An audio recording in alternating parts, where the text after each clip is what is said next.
Bonjour les amis. L'un des moteurs à essence les plus populaires est le 1.4 TSI. La troisième Octavia utilise sa version révisée EA211.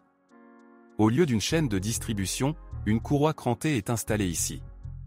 Le moteur ne pose pas encore de problème majeur et la consommation d'huile se situe dans des limites raisonnables. Nous n'avons pas non plus entendu parler des dépôts de carbone.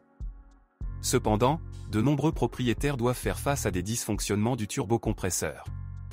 Le problème vient de l'actionneur de la turbine, qui colle.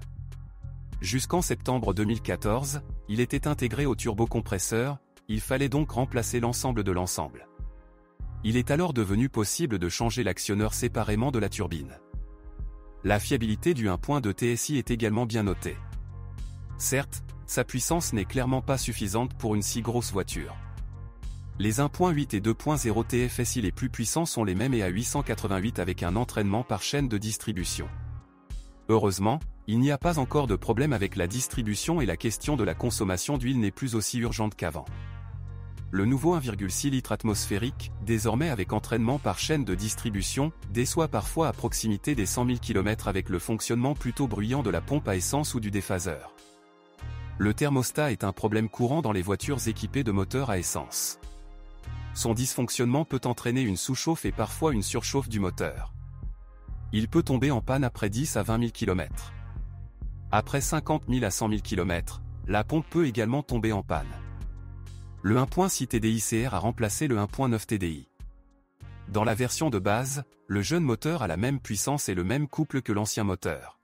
Bonjour les amis, vous cherchez une voiture d'occasion, vous devez prêter attention au site web carm.pro. Carm.pro est grand catalogue de voitures, moteurs, boîtes de vitesse. Et le meilleur, c'est que vous pouvez trouver des informations sur les pannes de n'importe quelle pièce. Complètement gratuit. Allez sur le site web carm.pro et découvrez tous les éventuels points faibles des voitures d'occasion.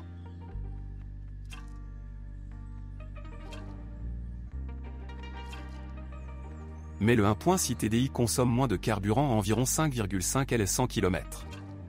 Même à pleine charge, il consomme environ 6,5 ls 100 km. Un problème typique avec un petit moteur diesel est une panne prématurée de la pompe à eau. Un autre problème courant est la défaillance du capteur d'air de suralimentation. Non moins bon est le 2.0 TDI-CR, 150 ou 184 chevaux. Sa principale vulnérabilité réside dans le tendeur de courroie de distribution, qui ne résiste pas aux 200 000 km qui lui sont impartis. Il doit être changé vers 150 000 km. Les défauts les plus coûteux sont liés aux boîtes de vitesse. Par exemple, une usure prématurée des roulements dans les transmissions manuelles se produit.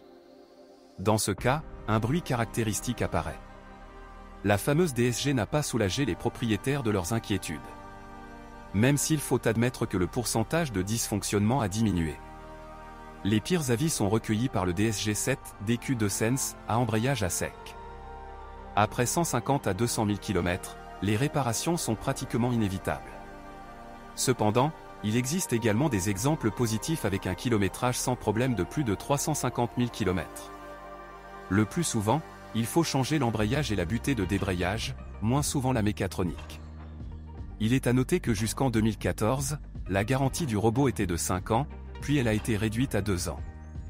Le DSG6 DQ250, avec embrayage à bain d'huile s'est avéré beaucoup plus durable. Il est utilisé uniquement en combinaison avec un turbodiesel de 2 litres.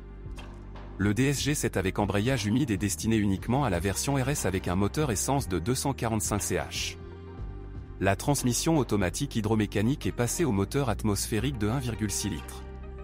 Jusqu'à présent, il n'a formulé aucune plainte. La plateforme universelle permettait non seulement d'augmenter l'empattement, mais également d'utiliser différents types de suspension. Selon la version du moteur de l'Octavia, une poutre de torsion ou un système de levier est installé à l'arrière. La conception multibras est utilisée dans les modifications les plus puissantes 1.8 TSI et 2.0 TSI, RS, ainsi qu'en présence d'un système de transmission intégrale. La suspension a une durée de vie décente, mais gêne souvent les chocs, notamment à l'arrière dans les versions à poutre. Vous pouvez vous débarrasser du bruit en remplaçant les amortisseurs standards par des analogiques. En règle générale, les cognements à l'avant se produisent en raison de l'usure banale des jambes de force et des bagues stabilisatrices. Les premiers clients ont rencontré des pannes électriques. Dans la plupart des cas, il était possible de se débarrasser des maladies en mettant à jour le logiciel. Il y avait aussi des problèmes avec les vitres électriques. Après avoir remplacé l'interrupteur, le problème n'est pas revenu. Dans les voitures équipées de Xenon, les lave-phares tombent parfois en panne. En raison de l'endommagement du ressort, l'injecteur reste en position ouverte. Le service remplace complètement l'atomiseur. Une autre maladie infantile est l'abaissement spontané du dossier du siège conducteur avec réglage mécanique de la position. Si vous connaissez d'autres dysfonctionnements de modèle, assurez-vous d'en parler.